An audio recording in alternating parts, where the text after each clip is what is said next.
tangible piece that I can hold on to, but it's still unseen. Anxiety, it's lying to you. It's still unseen. And I think a lot of times we put a higher priority on the level of uncertainty of our lives, of the anxiety of our lives, other than the priority that Jesus is on the throne, Jesus is still good, and I can put my hope and anchor. I can have faith in Jesus and what he's called me to be, because faith is the substance. It's what I can hold on to of what is still unseen.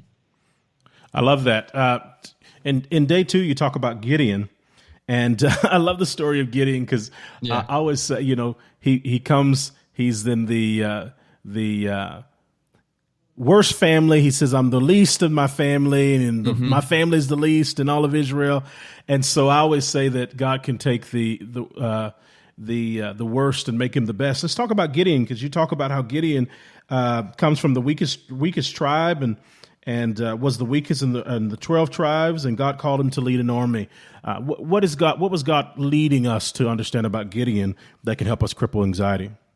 Well, I think the biggest part in that, and I love, there's this piece of that story that I'd never heard before, and I was just reading it one day and it just jumped out at me. Judges 8 verse 4, it says they had just won the battle. It was 120,000 to 300, 400 to 1, horrible odds. And yet Gideon, by the grace of God, they pull it out. It's amazing.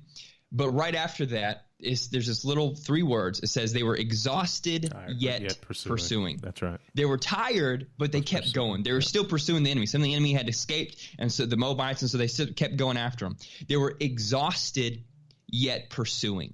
And I think Gideon, which that's a whole other sermon, could be a sermon in and of itself, of it's not about your strength. It's not about your capability. Even Jesus says in John 15, it's my joy. I pray that my joy would be in you so that your joy could be full. Yeah. Our joy is full because of Jesus's joy in me. It doesn't have to be my joy that I grind and hustle and work out. It's a gift. It can be a gift that I can receive. It's Jesus' joy in me that causes my joy to be full. Yeah.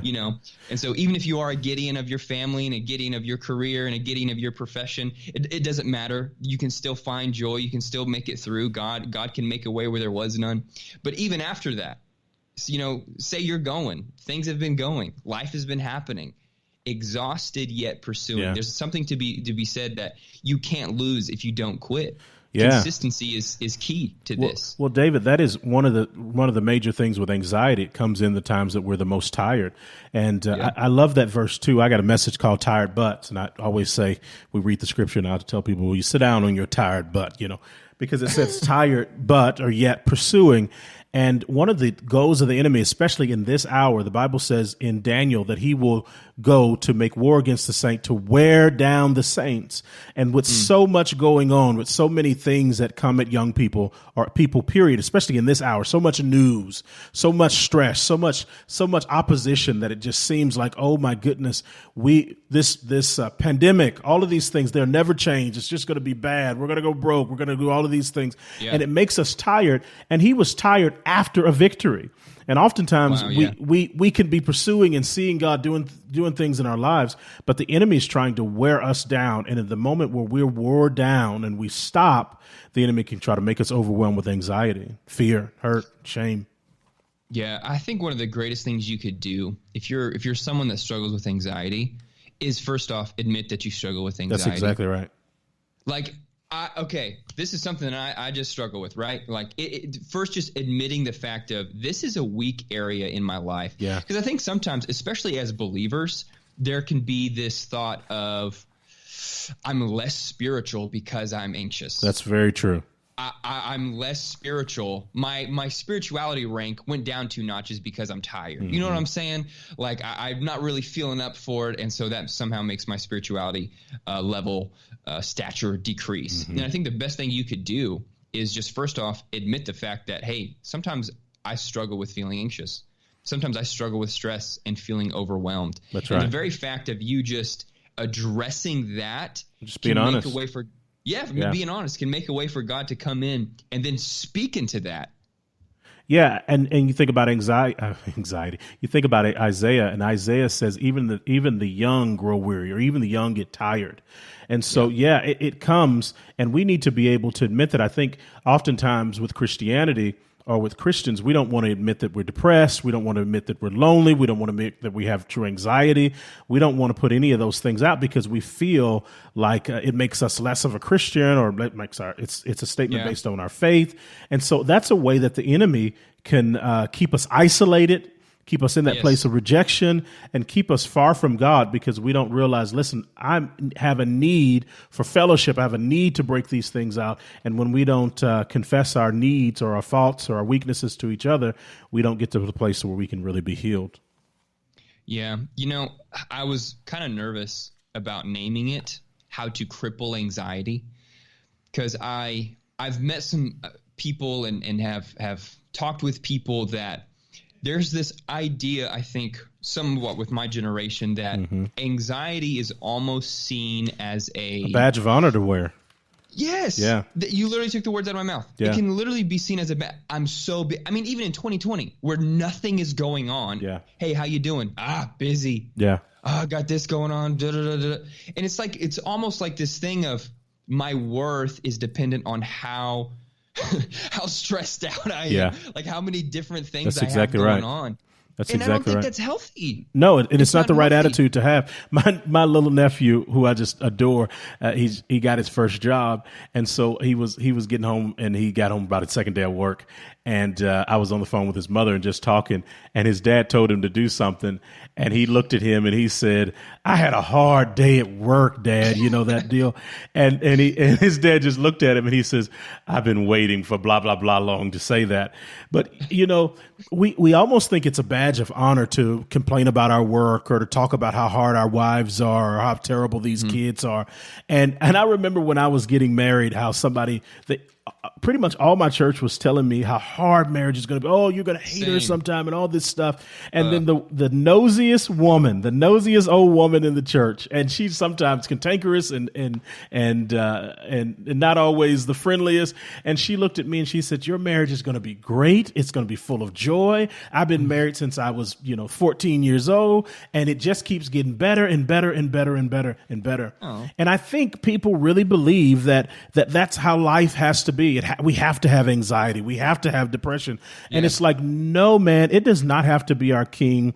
Jesus died so that we could have life and life more abundantly. We are to be living overcoming and strengthening, and we do not have to have anxiety overcome us. Oh yeah, there's I think like just a correlation of the level of my anxiety dictates the level of my success.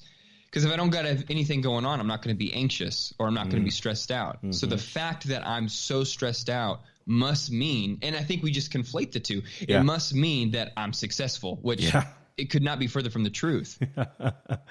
I agree with that. That's no doubt about that. Hey, we're gonna take a quick break here. And David's here. We're talking about anxiety, and I'm so glad to see you, man. You look good. And this is the day that the Lord has made, and this is, you better believe it, this is Grace Talks.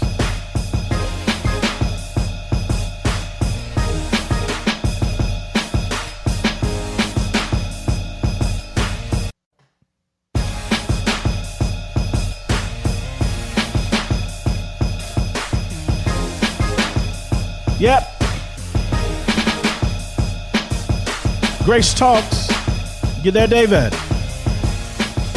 Yeah. Good. Woo. Music gets me pumped up. I know, man. It's good stuff. It helps you kind of wake up after you taking a little bit of break there. Shout out to my good friend Jesse Cool for making the music. Now, we talked about the idea that the enemy wants to wear down. I mean, we talked about Gideon. And Gideon saying, tired yet pursuing, tired but pursuing. And with all the things that have been inundated into our lives, with all the things that we are shown, with all the things that happen to our lives, one of the desires of the enemy is not just to wear down the saints, but to bring us into a place of isolation and loneliness. Look at Adam. As soon as they Adam and Eve, as soon as they ate of the fruit. And what's the first thing that God does? He goes looking for them and says, "Where are you?" And it just points to the fact, God knew where they were, but he was pointing to the fact that they were distant. And we used to know exactly where you are. Now you're running from me. And he said he hid himself. He was afraid. He heard his voice in the wilderness. He hid himself. He was afraid because of his nakedness. And how did you know you were naked? And oftentimes that shame, and now he's covering himself because of the shame and the fear. And day 4, you talk about isolated, but not alone. Talk to us about being isolated and not alone. Yeah, I think, one of the things I mentioned earlier on is I struggled with anxiety, not so much in terms of like, what am I going to do or where am I going? But I did struggle with it in terms of friendships and in terms of relationships. And especially in high school, I really kind of struggled with being alone and struggled with loneliness. And I think more than ever, probably even safe to say coming out of 2020 more than ever, people have felt so isolated. Yeah. I mean, some people quite literally. Yeah, literally isolated. Yeah. Yeah. You bet. But even more so than that, I think our culture, and I know my generation, there's been this, I think, growing and ongoing thing of so much of my real life is actually hidden. And I have to kind of more or less like put on display the right piece of my life that is just not always reality. Instagram is not reality. That's right. And so there's this thing in me that's like, who actually really knows me? Who do I actually have in my life that knows the intimate, deep, painful, hard, angry corners of my heart, and I think it's so important to have community in that. But specifically, one of the things that I know I had to learn in high school because I just felt so alone is just because you're isolated does not mean you are alone. And you have to turn aloneness into alone time with God. That loneliness can actually become alone time with God. Because for me, and you may remember this about me, but it was when I was in high school that I had some of the deepest encounters with the Lord. Yeah. And it all came from a place, honestly, of loneliness, desperation, not really having anyone else to turn to. Yeah. One of my favorite quotes is, loneliness becomes a friend when it points you and draws you near to the perfect friend, Jesus Christ. Wow. It sure can. I remember when I started to pastor, and you talk about anxiety. I was 24 when I started to pastor in Tonkawa. And I remember asking the Lord, was he trying to kill me? I said, man, what are you doing to me? Why would you do this to me? I'm inadequate. I don't have the tools necessary. I don't have the experience. What are you trying to do to me, God? And we were having a really deep conversation with him. And he really, he told me, he took me to the verse in Ecclesiastes where it says, it is good for a man to sit alone in his youth. Let him sit alone. And it is good for a man to bear the yoke in his youth. Let him sit alone and be quiet when it's placed upon him. And I'm like, more loneliness, God? And he goes, no, you take this opportunity to sow and learn and join and learn my word and figure out that it is a blessing to know me in such intimacy. It is a blessing to sit alone before me, and I'm trying to rid of all of these distractions. And so oftentimes loneliness can bring forth even more anxiety, but it also can bring a deeper intimacy and relationship with our King. My dad used to tell me, because there was moments where I would cry to my parents, like, I don't have like friend. I don't feel like I have someone that I can like really connect with. And I remember crying, and my dad used to always tell me, he says, son, there's going to be lots of tests you're going to have to pass in life. You're going to have to pass the money test. You got to know how to steward your money. You're going to have to pass the girl test, which girl to say no to, which one to say yes to, and you're going to have to pass the lonely test. And it is something that I believe every person will eventually have to figure out. Can I be alone? Do I know how to be alone? And I think even anxiety comes from this place of can come from this place of not knowing how to be alone. I had a friend that always had to have music playing. He always had to have a show on, something, which is, that's fine, whatever.